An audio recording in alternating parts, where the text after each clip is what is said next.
일본군 위안부 피해자 할머니들이 일본 정부를 상대로 국내 법원에 제기한 2차 손해배상 소송에서 패소했습니다. 법원은 외국 국가에 대한 소송에 재판권을 갖지 않는다는 국가 면제를 적용했는데 석 달 전과는 정반대 판결입니다. 한 가상화폐가 거래소 상장 30분 만에 1,000배 넘게 상승했습니다. 폭탄 돌리기라는 지적이 나옵니다. 오세훈, 박형준 시장이 문재인 대통령에게 전직 두 대통령 사면을 건의했고 문 대통령은 원론적 입장을 내놨습니다. 횡령 배임 혐의를 받는 이스타항공 창업주 이상직 의원 체포동의안이 통과됐습니다. 표결 전 이 의원은 이 수모를 여러분도 당할 수 있다고 했습니다. 한미 백신 스와프를 언급한 정용 장관이 미국도 국내 사정이 어렵다고 설명하고 있다며 미국이 백신 제공에 긍정적이지 않은 상황을 전했습니다. 정부와 여권은 러시아산 백신 도입을 거론하고 있습니다. 정부가 LH 사태에도 7월부터 3개 신도시 3만 호 사전 청약을 시작합니다. 호재 보상 지원 등의 변수가 나올 경우 이른바 청약 난민이 생길 수 있다는 우려도 나옵니다. 오늘 청주와 의성이 29.6도까지 오르는 등 전국이 초여름 날씨를 보였습니다.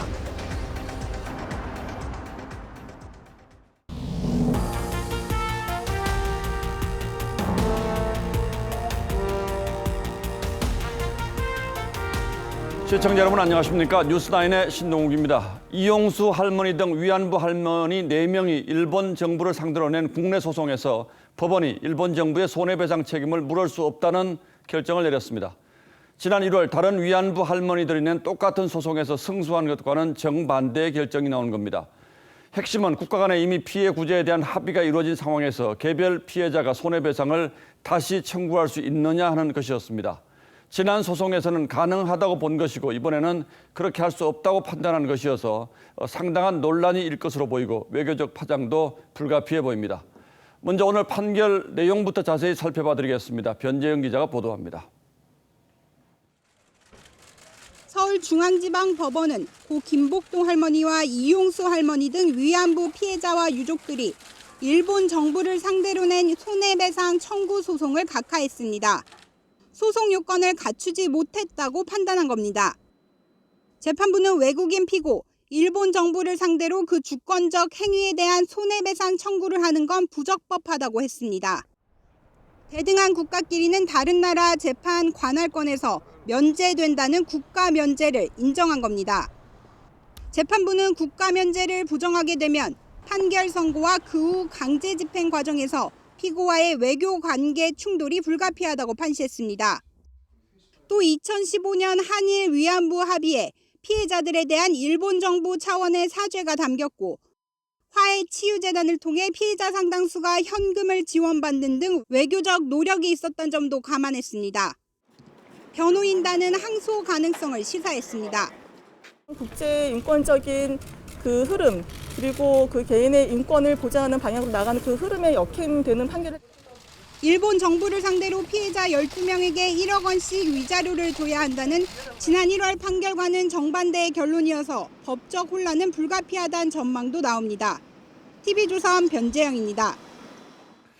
앞서 전해드린 대로 지난 1월 소송과 이번 소송은 소를 제기한 위안부 할머니들만 다를 뿐 사실상 똑같은 내용의 소송입니다. 그런데 왜 이렇게 정반대의 결론이 나온 것일까요? 다소 어렵긴 합니다만 국가 면제라는 개념을 설명해 드리면서 그 이유를 풀어보겠습니다. 이어서 주원진 기자입니다. 지난 1월 1차 소송재판부는 외국 국가의 주권 행사에 대해 우리 법원이 판결을 할 수 없다는 국가 면제론이 일본의 면제부가 될 수 없다고 못 박았었습니다. 2001년 유엔 국제법위원회가 각국의 노예제를 금지시킨 사례가 있다면서 위안부는 공동체 가치를 파괴하는 반인권적 범행이라 관습법인 국가면제에서 예외라고 판단했습니다. 오늘 2차 소송재판부도 일본의 행위는 국제인권법 위반이라는 점은 분명히 했습니다. 하지만 아직까지 국제사법재판소 다수 판례가 외국 군대의 행위는 주권행사로 국가면제 적용 대상으로 본다며 소송을 각하했습니다. 두 재판부는 지난 2015년 박근혜 정부의 한일 위안부 합의도 다르게 평가했습니다. 1차 소송재판부는 해당 합의가 개인에 대한 배상을 담지 못해 민사소송 말고는 구제 방법이 없다고 봤지만 2차 소송 재판부는 국가 간 외교적 교섭을 거친 피해 할머니들에 대한 대체적인 구제 방안이라고 봤습니다. TV조선 주원진입니다. 오늘 재판에는 위안부 할머니 가운데 이용수 할머니가 유일하게 법정에 나왔는데 선고가 다 끝나기도 전에 법정을 빠져나와 울분을 토했습니다. 이제는 국제사법재판소로 가서 일본 정부에 책임을 물을 수밖에 없다고 했습니다. 윤서아 기자가 만났습니다. 휠체어를 탄 이용수 할머니가 어두운 표정으로 법원을 나섭니다. 선고 결과가 채 나오기 전이었지만 각하 취지의 재판부 판단을 들은 이 할머니가 숨도 못 쉬겠다며 법정을 빠져나온 겁니다. 너무너무 황당합니다. 너무 황당해요. 이 할머니는 재판 결과에 상관없이 일본군 위안부 문제를 국제사법재판소에 회부해야 한다며 눈시울을 붉혔습니다. 국제사법재판소 그냥 갑니다. 저는 이 말밖에 할 말이 없습니다. 갑시다. 고맙습니다. 정의기억연대도 역사를 거스르는 퇴행적 판결이라고 했고 피해자의 재판받을 권리를 제한했을 뿐 아니라 인권 중심으로 변화해가는 국제법의 흐름을 무시한 판결.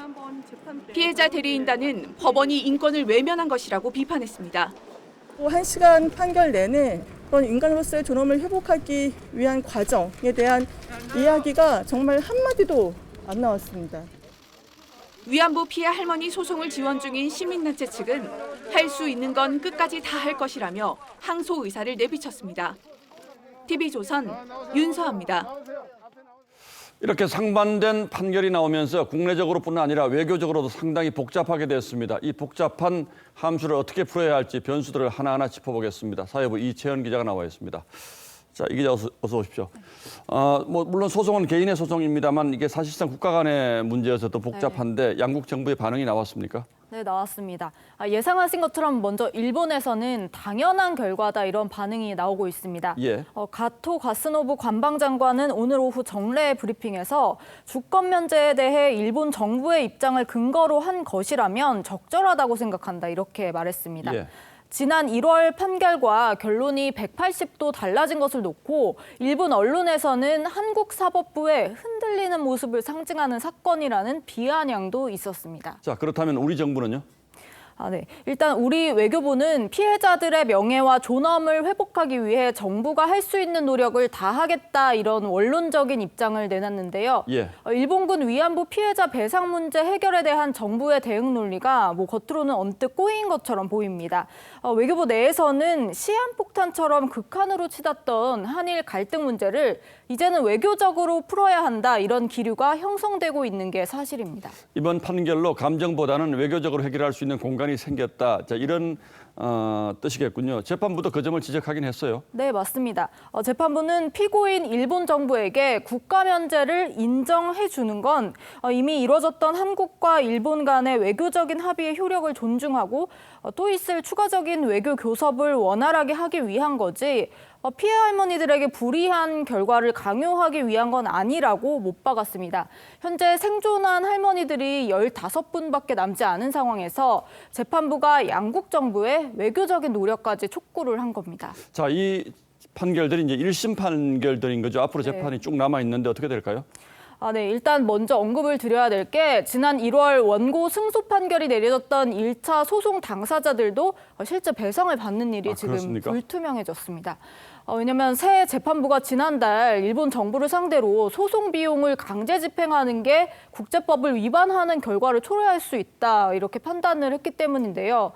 또 이용수 할머니 등 오늘 결과가 나온 2차 소송 당사자들이 이번 기각 판결에 당연히 항소할 것으로 보이는데 예. 항소심과 대법원에서 1심 판단을 그대로 유지할지 아니면 판단이 다시 뒤집힐지에 대해서도 이제 이 배상 소송들의 최종 성적표가 달려 있는 셈입니다. 예, 이채연 기자도 언급했습니다만 이제 생존해 계신 위안부 피해 할머니는 15분밖에 되지 않습니다. 이분들이 다 떠나고 나면 법적 판단이 또 무슨 의미가 있겠습니까? 이분들이 한을 안고 떠나지 않기를 바랄 뿐입니다. 잘 들었습니다.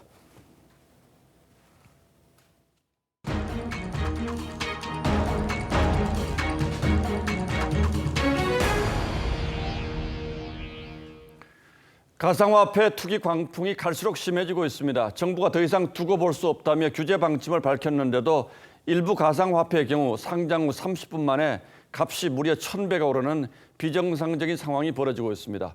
폭탄 돌리기를 걱정하는 목소리도 그래서 갈수록 커지고 있습니다. 이태영 기자가 보도합니다. 어제 오후 국내 거래소에 상장된 코인입니다. 50원에 거래가 시작된 이 코인은 불과 30분 만에 53,000원까지 수직 상승했습니다. 1000배 이상 오르며 상승률 107,500%를 기록한 겁니다. 지난 5일 다른 국내 거래소에 상장된 코인도 20분 만에 1700% 넘게 가격이 오르다 폭락했습니다. 특별한 수요가 뒷받침되지 않는 목적이 불분명한 이런 코인들은 가격이 급락할 수밖에 없어요. 이거는 완전히 가격이 오르는 것은 그야말로 투기판인 거거든요. 인터넷에는 손실을 본 투자자들의 하소연이 이어지지만 또 한편에서는 정체모를 잡코인에까지 투자를 감행하고 있습니다.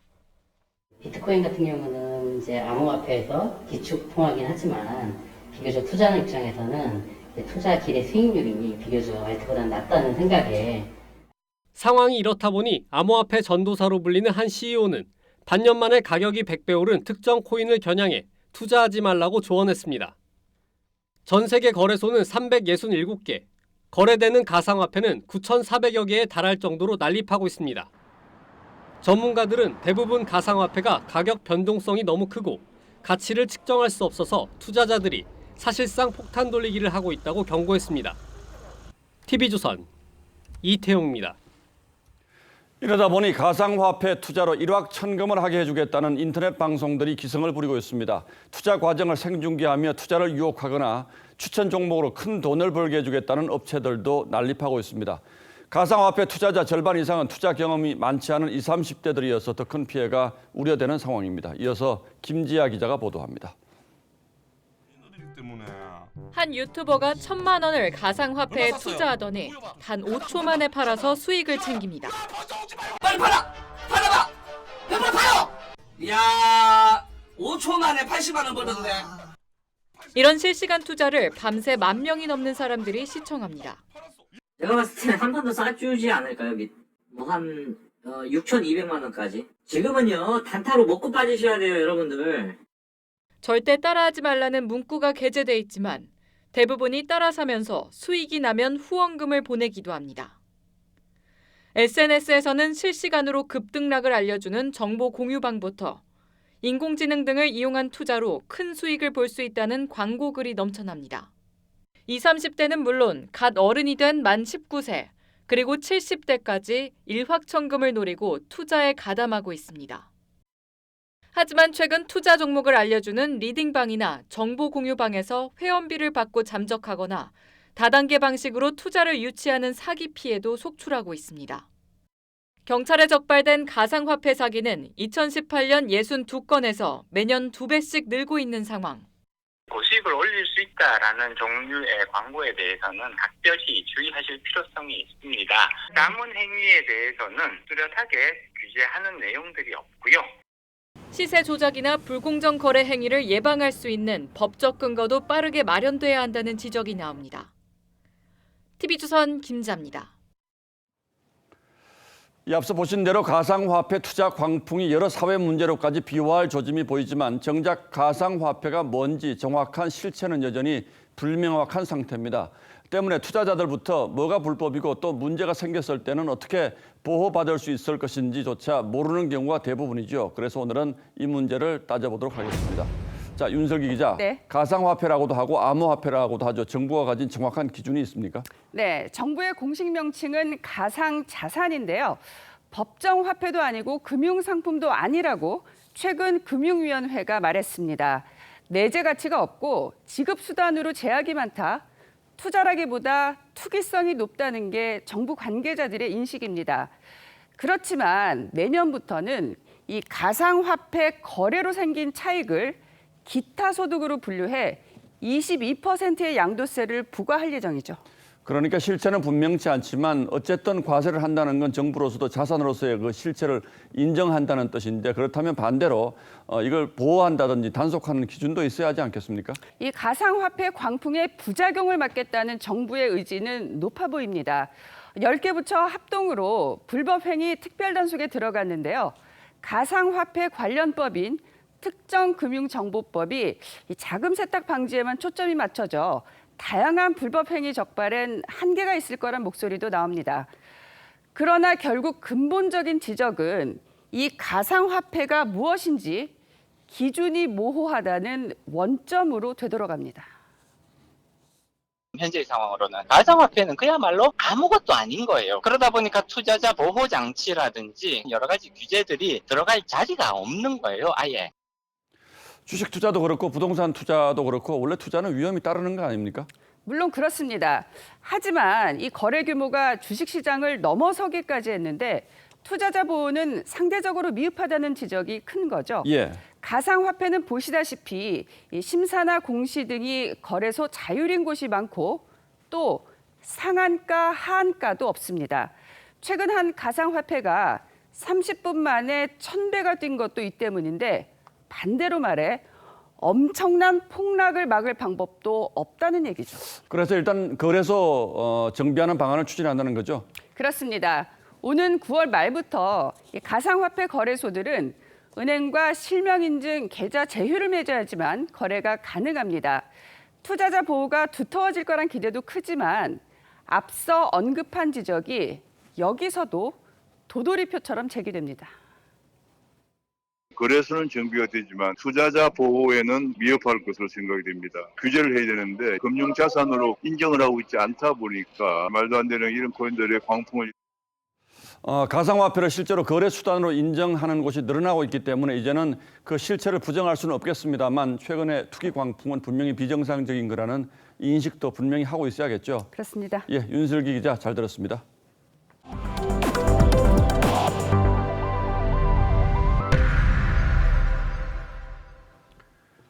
오세훈 서울시장과 박형준 부산시장이 대통령 초대를 받아서 청와대에 간 자리에서 이명박, 박근혜 두 전직 대통령의 사면을 요청했습니다. 하지만 문재인 대통령은 즉답을 하지 않고 국민 공감대가 먼저라는 기존의 입장을 재확인했습니다. 서울시 재건축을 좀 쉽게 해달라는 오세훈 시장의 요청도 있었는데 대통령의 답은 역시 기존 입장과 크게 다르지 않았습니다. 더 구체적인 대화 내용은 김보건 기자가 전하겠습니다.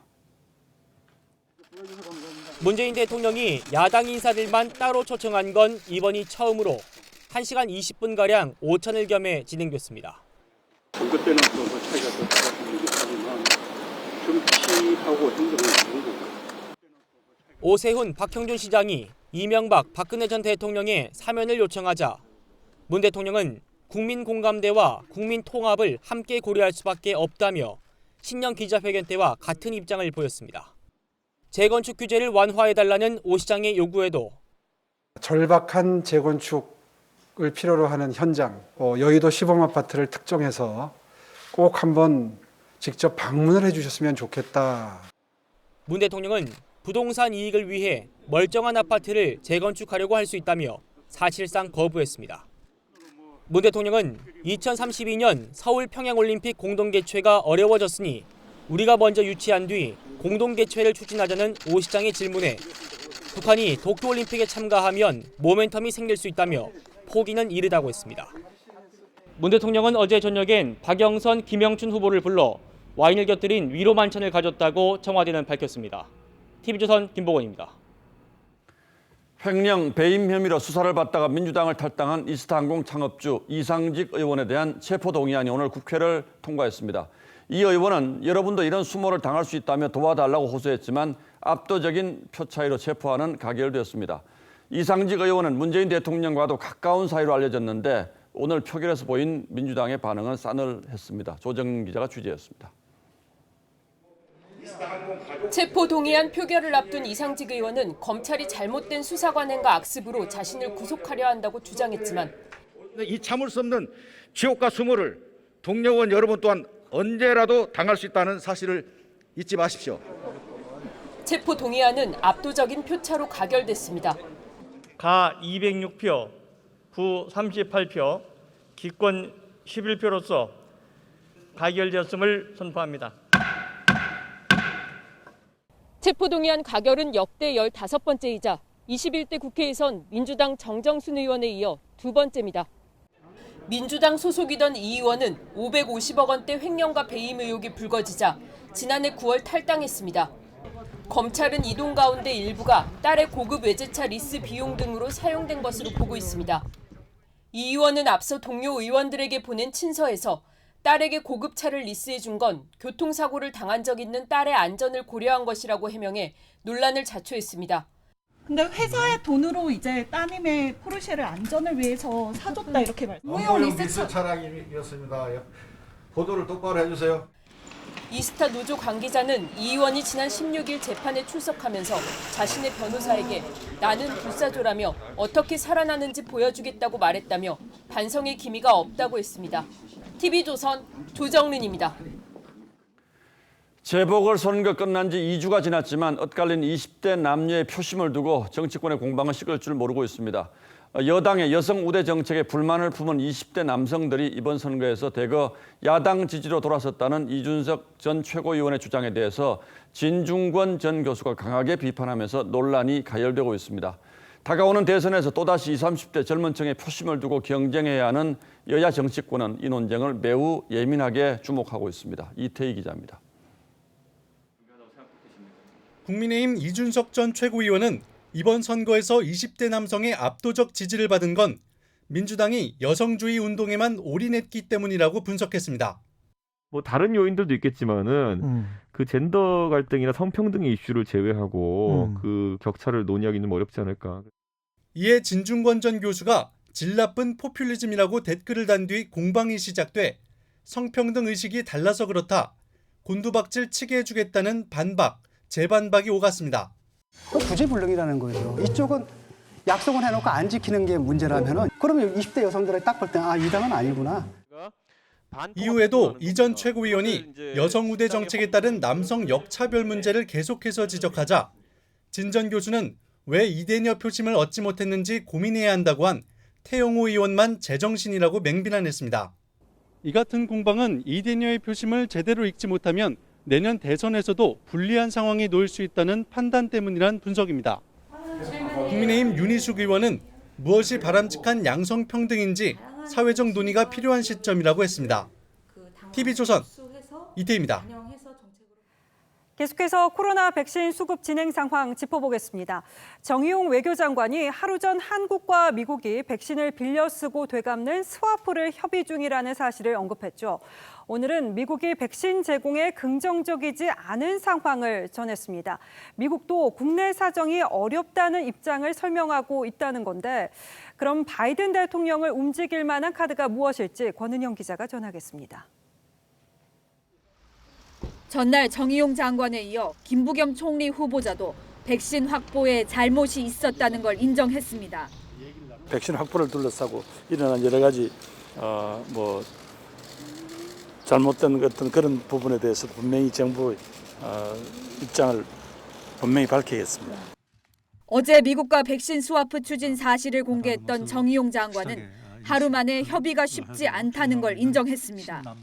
미국도 국내 사정이 아직도 매우 어렵다는 입장을 저희한테 설명을 하고 있습니다.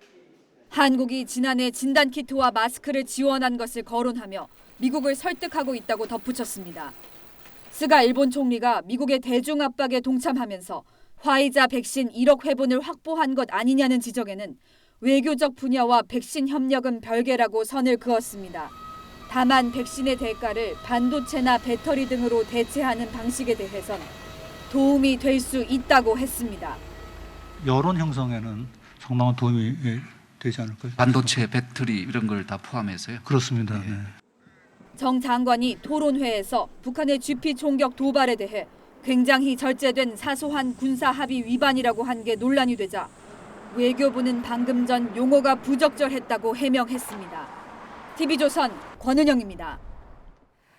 이처럼 백신 확보가 만만치 않은 상황인데도 홍남기 경제부총리는 11월 집단 면역 목표 달성에는 문제가 없다고 재확인했습니다. 하지만 여당의 대선 주자와 당권 주자들은 러시아 백신 도입을 거론했습니다. 아시는 것처럼 러시아 백신은 안전성에 대해서 국제적 검증이 아직 마무리되지 않은 단계여서 정부 고심이 깊어질 것으로 보입니다. 이채림 기자가 취재했습니다. 홍남기 부총리는 상반기 백신 확보 계획에 문제가 없을 거라고 했습니다. 상반기에 아까 제가 1,809만 회분이 들어올 거라 그랬는데요. 이게 아스트라제네카하고 화이자하고 모더나라 이거는 그대로 다 들어옵니다. 하지만 여권 내에서도 백신 수급이 예정대로 되지 않을 경우에 대비해 러시아 백신을 도입해야 한다는 주장들이 제기되기 시작했습니다. 이재명 경기지사는 러시아산 스푸트니크 V를 포함해 다양한 백신의 공개 검증을 청와대에 요청한다고 밝혔고, 우리 경기도에서라도 새로운 백신을 사용할 기회를 부여해 주시면 충분히 더 효율적이고, 당권 주자인 송영길 의원도 비슷한 제안을 했습니다. 스푸트니크를 플랜 B로 확보해야 된다고 생각하는데 그건 제가 말씀드릴게요. 헝가리 등 60여 개국에서 승인받은 스푸트니크 V가 국내에서 위탁 생산한다는 점을 이유로 꼽았습니다. 백신 효능이 91.6%에 달한다는 결과가 의학 잡지 랜싯에 실리기도 했지만 미국이나 유럽 주요국 등 선진 국가에서 승인된 사례는 없습니다. 데이터가 없어요. 그러니까 일반적인 이제 뭐 그런 부작용만 언급이 돼 있죠. 그러니까 논문에 정식으로 나오면 알려지겠죠. 한 정부 관계자는 안정성이 입증돼야 러시아 백신을 도입해도 논란 없이 접종할 수 있을 것이라고 말했습니다. TV조선 이채림입니다. 코로나 상황도 짚어봅니다. 직장 내 집단 감염이 크게 늘면서 코로나 신규 확진자가 700명대로 집계됐습니다. 도쿄올림픽 출전권을 얻기 위해서 국제대회에 나선 레슬링 올림픽 국가대표 선수단 7명도 감염됐습니다. 황병준 기자입니다. 경기도 성남의 게임 개발 업체입니다. 지난 17일 첫 확진자가 나온 뒤 다른 종사자 12명이 추가 감염됐습니다. 필수 인력을 제외한 직원 4,300여 명은 재택근무에 들어갔습니다.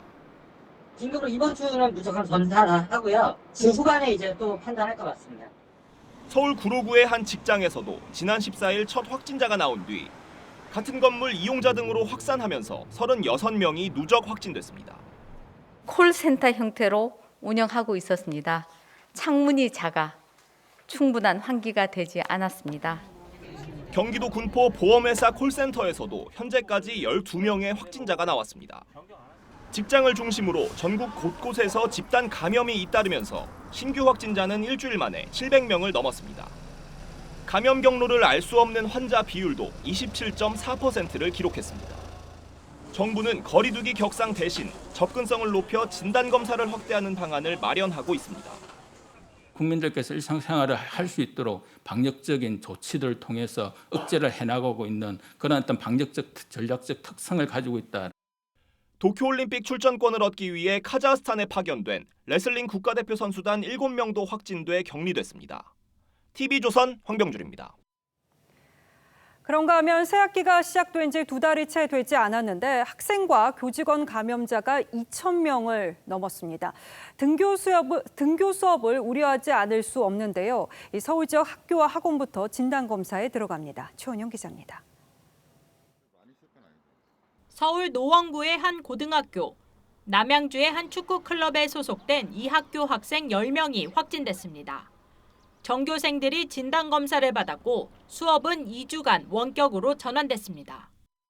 10명에서 더 추가 확진된 거는 지금 확인된 거 없다고 하시고요. 3월 개학 이후 학생과 교직원 감염자는 2,000명을 넘어섰습니다.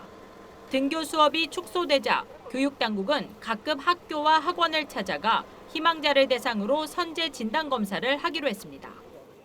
초중고등학교 구성원의 접근성을 높이고 확진 환자의 조기 발견과 감염 전파 차단을 위해 이동형 검체팀을 구성하여 운영합니다.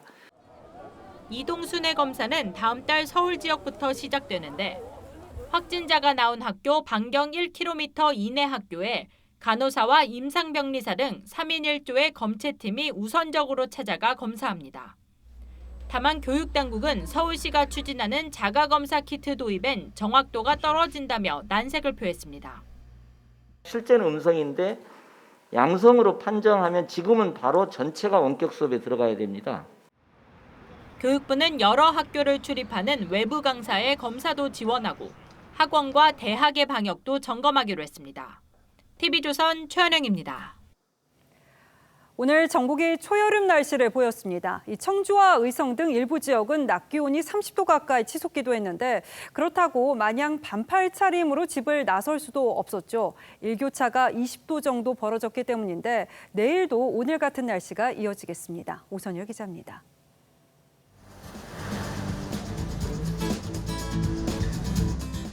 시원한 바닷물에 몸을 담그며 수영을 즐기고 호수에선 수상 스키를 타며 때이른 더위를 식힙니다.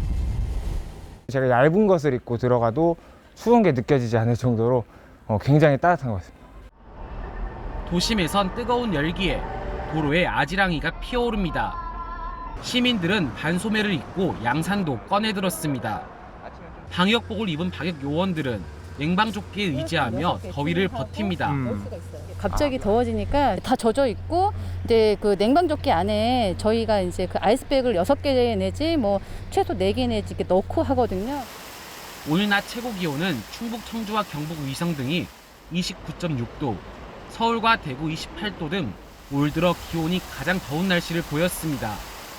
하지만 아침 기온은 10도 안팎에 머물면서 일교차가 20도 가까이 벌어지는 변덕을 부렸습니다. 근데 아침은 확실히 추운 것 같아요. 좀 유독 추워가지고 뭘 걸칠 거 갖고 와야 되는데 또 낮에는 너무 더우니까 그런 번거로움이 좀 있는 것 같아요, 확실히. 기상청은 내일까지 초여름 더위가 이어지고 일교차도 크겠다며 건강 관리에 주의를 당부했습니다. TV조선 오선열입니다. 화재 현장으로 가던 산불 진화 헬기가 청주 대청호에서 추락한 뒤 침몰했습니다. 한 명은 구조됐는데 다른 한 명은 숨졌습니다. 김다로 기자입니다.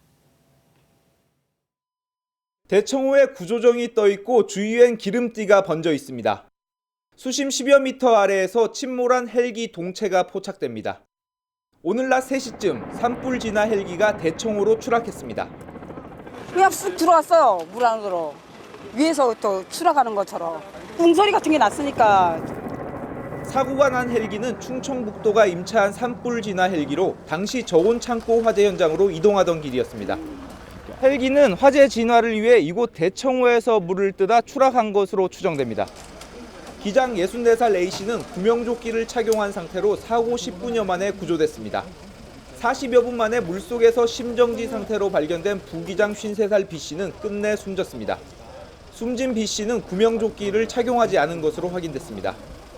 떠 계시는 분이 있어가지고 그래서 구출을 한 거죠. 그 안에 사람 계시다고 그 이야기만 계속. 이번에 추락한 헬기는 S76C 플러스 기종으로 지난해 5월 지리산 천왕봉 인근에서 추락해 2명이 숨진 소방 헬기와 같은 기종이었습니다. 충청북도와 경찰, 소방당국은 헬기를 인양해 정확한 사고 경위를 조사할 방침입니다. TV조선 김다로입니다. 배달 오토바이 기사들이 추격전과 몸싸움을 벌인 끝에 도주 차량 운전자를 붙잡았습니다. 기사들의 합심이 한 몫을 단단히 했는데 운전자는 술을 마신 데다 면허도 없는 상태였습니다. 박건우 기자입니다. 검은색 자동차가 골목길을 내달리더니 뒤쫓던 오토바이를 밀어뜨리고 달아납니다.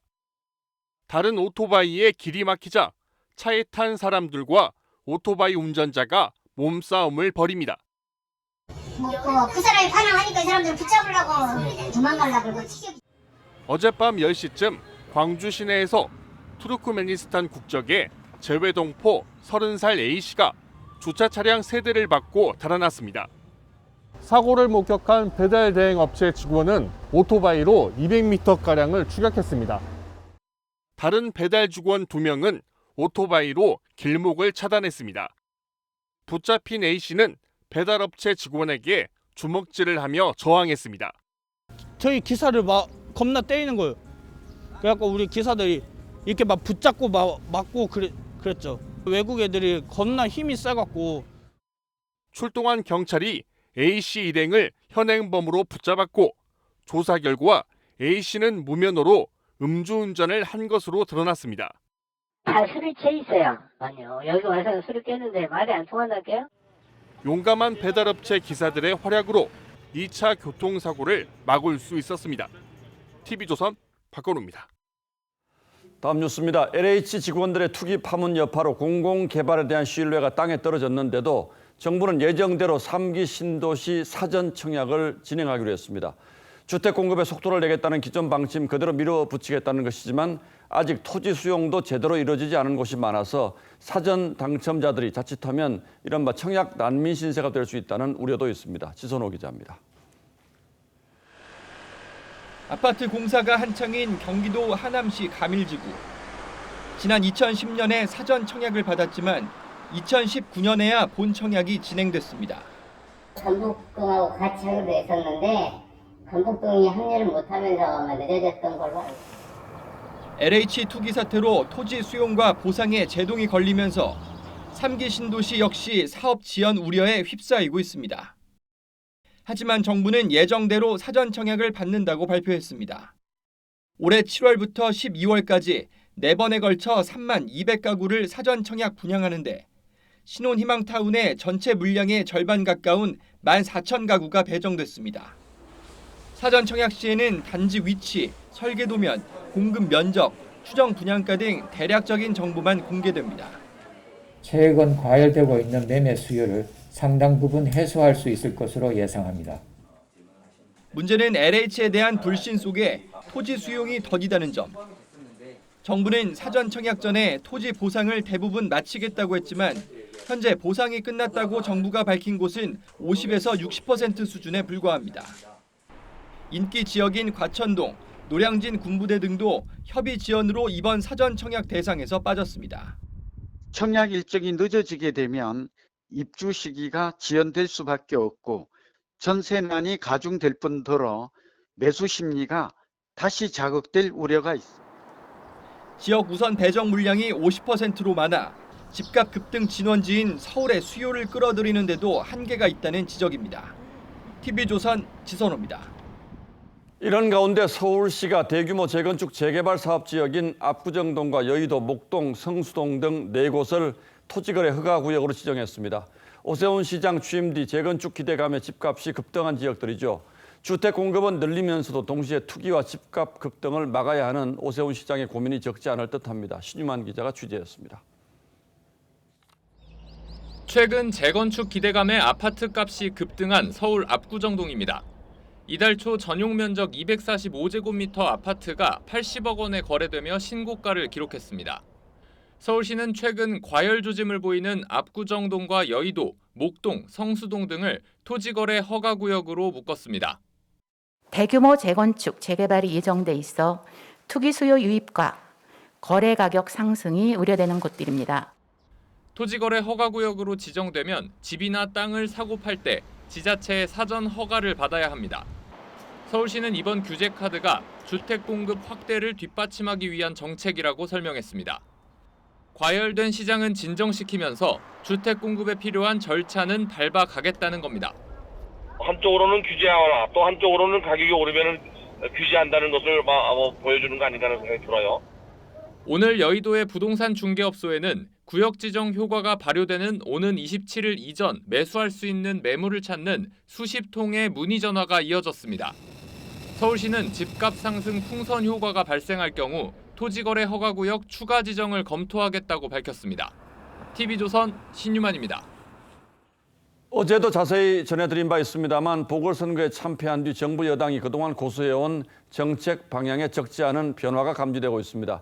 종부세 완화라든지 대출금리 인하 그리고 각종 규제 완화 카드를 잇따라 쏟아내고 있는 거죠. 그런데 그동안의 기조와는 너무나도 달라서 이게 과연 현실화될지는 아직 장담하기 어렵습니다. 오늘의 포커스는 정부 여당의 표변에 맞췄습니다. 연일 부동산 대책 변화를 강조해온 더불어민주당 윤호중 비대위원장. 경제위기 상황에서 금융권이 대출이자로 폭리를 취한다며 한국은행의 금리 인하를 압박하고 나섰습니다. 부동산, 민생 현장 등 민심과 괴리가 있는 곳에서는 여전히 들어야 할 말씀이 많다고 생각됩니다. 노웅래 의원도 고통분담 차원에서 금리를 1%포인트 정도는 내려야 한다고 했죠. 영혼까지 끌어모은다는 영끌 대출이 부동산과 주식 등에 몰려있는 현실을 감안한 결과지만 정책 선호가 바뀌었다는 지적도 나옵니다. 정치 권력이 한국은행의 독립성을 침해하고 나아가 관치금융으로 이어질 위험도 있습니다. 정부 여당의 종부세 완화 움직임도 이어졌습니다. 대권 행보를 시작한 정세균 전 국무총리는 종부세는 부유세라며 중산층에까지 매길 순 없다고 주장했는데 한 달 전과는 달라진 입장입니다. 우선 그 세금 폭탄이라고 하는 말씀에 좀 적절한 것 같지 않다는 생각이고요. 홍남기 부총리도 종부세 기준 상향 조정을 시사했습니다. 민심의 일부라고 한다면 정부로서는 다시 한번 들여다보는 것은 저는 필요하다고 판단해서 민주당 의원들은 종합부동산세와 재산세 인하 법안을 이미 발의한 상태입니다. 그러자 야권에선 정책 일관성을 지적하는 목소리가 나옵니다. 이제는 핸들을 꺾는 것도 모자라 아예 대놓고 종부세와 재산세 인하, 대출 기준 완화 등 부동산 부자들을 향한 역주행 폭주를 벌이고 있다. 하지만 민심 악화를 방치했다가 재보선뿐 아니라 대선에도 영향을 미칠 수 있다는 위기감이 여권에 감돌고 있습니다. 새 공시지가가 적용된 재산세 부과는 7월. 180석의 여당이 또 한 번 정광석화와 같은 입법 속도를 내게 될지. 뉴스나인 포커스였습니다. 코로나에도 세계 최대 규모의 상하이 모터쇼가 개막했습니다. 글로벌 자동차 업체가 앞다퉈 신형 전기차를 공개했는데 중국 시장을 겨냥한 전기차 경연장이었습니다. 박상현 기자입니다. 넓은 전시장을 가득 채운 글로벌 자동차 업체들. 코로나 상황에서 열린 상하이 모터쇼에 관람객이 끊이지 않습니다. Our first ever world premiere of a new product outside of South Korea and the first electric model of Genesis. 제네시스가 첫 전기차를 선보이는 등 현대차와 기아는 최신형 전기차 모델을 들고 나왔습니다. 중국 시장에서 부진했던 국내 완성차 업체들이 전기차로 전열을 가다듬고 다시 도전장을 내민 겁니다. 수입차 업체들의 공략도 거셉니다. 벤츠는 이번 모터쇼에 신형 SUV 전기차를 처음 공개했고 BMW는 한 번 충전에 600km를 달릴 수 있는 전기차를 공개했습니다. 중국 전기차 브랜드는 일반 전기차의 반값도 안 되는 초저가 모델을 선보였습니다. So for the full year of 2021, we are very confident. I can tell you that we really produce at the maximum here in China. 지난해 글로벌 전기차 판매량은 320만 대, 이 중 37%가 중국에서 팔렸습니다. 약 30% 시장을 갖고 있는 게 중국 시장이기 때문에 중국 시장에 대한 부분들을 좀 강화를 통해서 매출을 올려야 되는 것도 가장 큰 숙제이기 때문에 선도주자인 테슬라를 타도하기 위한 전기차 각축장이 된 상하이 모터쇼. 중국 시장 선점 경쟁도 치열해지고 있습니다. TV조선 박상현입니다. 1980년대 도시음악인 시티팝이 최근 몇 년 사이에 MZ세대로 불리는 2030의 인기몰이를 이어가고 있는데요. 덕분에 이 30년 전에 발매된 곡이 이른바 역주행하면서 재조명되기도 합니다. 임서인 기자입니다. 29살의 아이유가 자신의 20대에 안녕을 고하는 노래 라일락.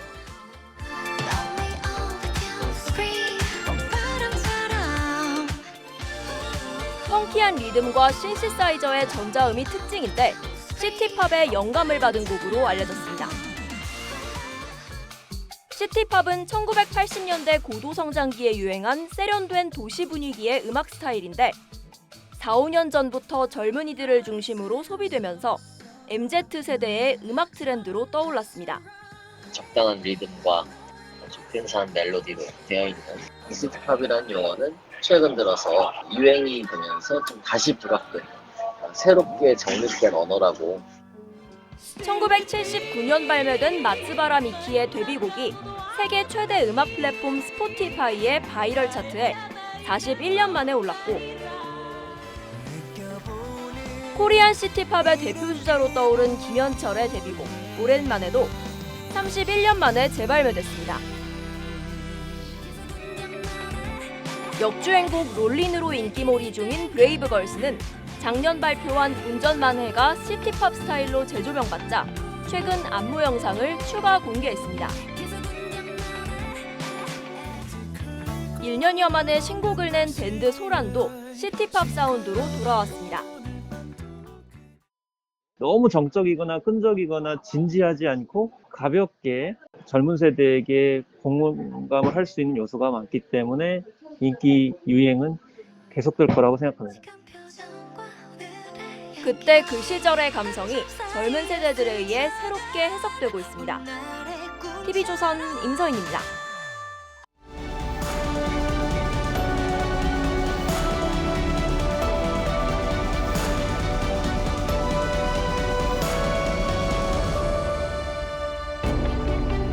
There was a waiver of that person's immunity. I signed such a document. 지난 2016년 이태원 호텔 주점에서 뉴질랜드 사업가 2명이 종업원에게 추근되다 제지하는 경비원을 폭행했습니다. 함께 있던 뉴질랜드 영사는 출동한 경찰을 떠밀고 순찰차를 걷어찼지만 외교관 면책 특권을 내세워 모두 풀려났습니다. 그러나 뉴질랜드 외교장관은 영사가 한국 경찰의 조사를 받도록 특권을 박탈한 뒤에 이렇게 말했습니다. We expect people to behave here, that we should try and be accountable to the laws of other countries. 이 말에서 저는 뉴질랜드라는 나라의 양식과 품격을 느꼈습니다. 1997년 주미 조지아 부대사가 만취해 과속으로 운전하다 소녀를 숨지게 했지만 체포도 구금도 되지 않았습니다. 미국 내 여론이 들끓었고 의회는 조지아가 특권을 고집하면 3천만 달러 원조를 취소하라고 클린턴 대통령에게 요구했습니다. 세바르드나제 조지아 대통령은 서둘러 특권 포기를 발표했고 부대사는 살인죄로 기소돼 21년형을 받았습니다. 주한 벨기에 대사 부인에게 뺨을 얻어맞은 옷가게 여직원의 얼굴입니다. 왼쪽 볼이 온통 벌겋게 부어올랐고 눈 실핏줄이 터졌습니다. 얼마나 모질게 후려쳤길래 이랬겠습니까? 마치 내가 얻어맞고 모욕당한 듯 참담하다는 분들이 많습니다. 입고 있던 옷이 가게 옷이 아닌지 확인한 직원이 급히 사과했지만 그는 직원을 잡아 끌고 뒷머리를 때립니다. 말리던 다른 직원의 따귀를 올려붙입니다. 얼마나 충격이 컸던지 직원이 휘청거리면서 얼굴을 부여잡습니다. 하지만 그는 2주가 돼가도록 아무런 사과도 하지 않고 경찰에도 나오지 않고 있습니다. 대사관 측은 그가 입원 중이어서 건강이 회복되면 조사에 응할 것이라고 했습니다. 그러나 면책 특권을 내세우면 추방은 할 수 있을지언정 일절 법적 책임을 물을 수가 없습니다. 그렇다고 외교관 면책 특권이 조커 같은 맞는 카드는 아닙니다. 외교 관계에 관한 빈 협약은 특권도 어디까지나 국가 간 우호를 돕기 위한 것이라며 주재국 법령의 존중 의무를 함께 규정하고 있습니다. 그런데 이 사건이 유야무야 된다면 양국 우호에 얼마나 보탬이 되겠습니까? 그래서 5년 전 뉴질랜드 정부가 선택한 대처 방식을 다시 떠올립니다. 이제 벨기에 대사와 본국 정부의 품격과 양식을 기다려보겠습니다. 4월 21일 앵커의 시선은 면책 특권이 뭐길래 였습니다.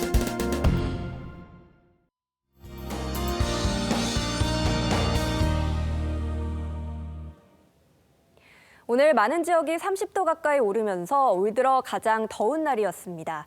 6월 하순의 더위를 느낄 수 있었는데요.